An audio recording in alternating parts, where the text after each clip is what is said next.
So what we went over in our exploration of foundational liquid was like deconstruction of bits, which is the figure 8. When I learned it, that was it. It was just that artifact, and you just do this, move it around, and that was the end of it. Now, that motion is present even when you're doing the hand wave style.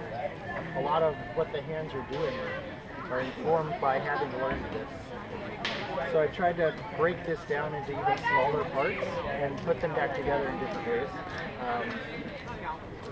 So what's happening here, the way I learned it, backing up, someone just grabbed my fists and moved them in the pattern and then let go, and I had to keep it going.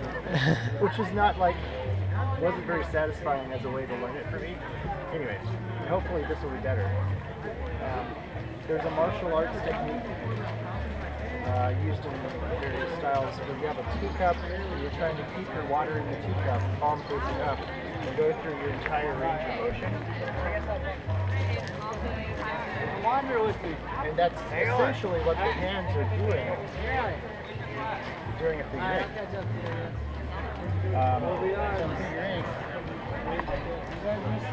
Lead hand is slicing with the pointer, and your following hand is slicing with the pinky, following with the pointer. They do that every time. It's as though they were individually going. They just connected to the wrist. Right. When you start breaking it down that way, you can put it together in different ways. Like in gluing the ridges of the hand together here yields this guy,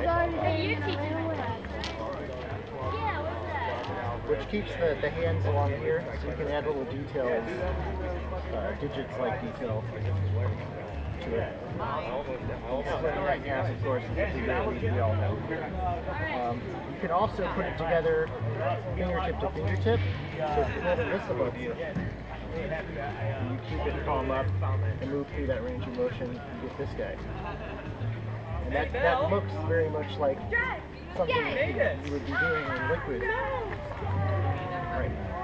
You can also combine it wrist to fingertip, so you get this wonky thing that you can just move around. Same way. Hands crossed. Really cool. This thing.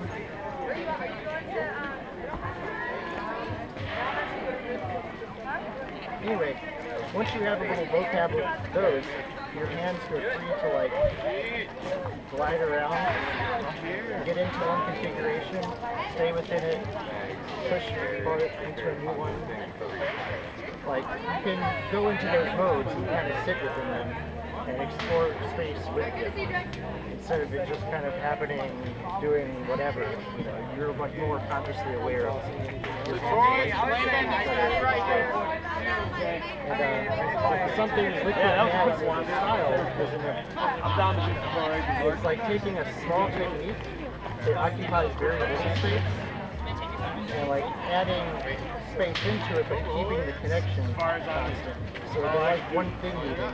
I like it. Alright, we're gonna get it. And all this stuff that's not there is being sort of manipulated and made aware. And that's sort of like the magic of liquid.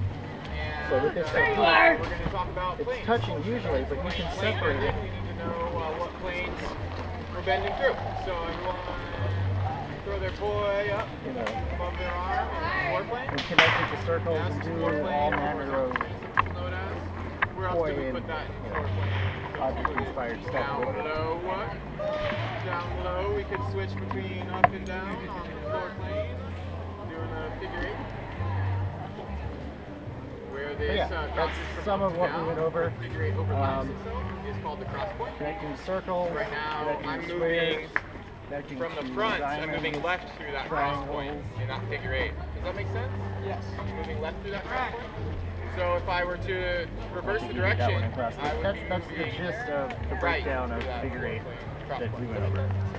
Yeah, foreplane.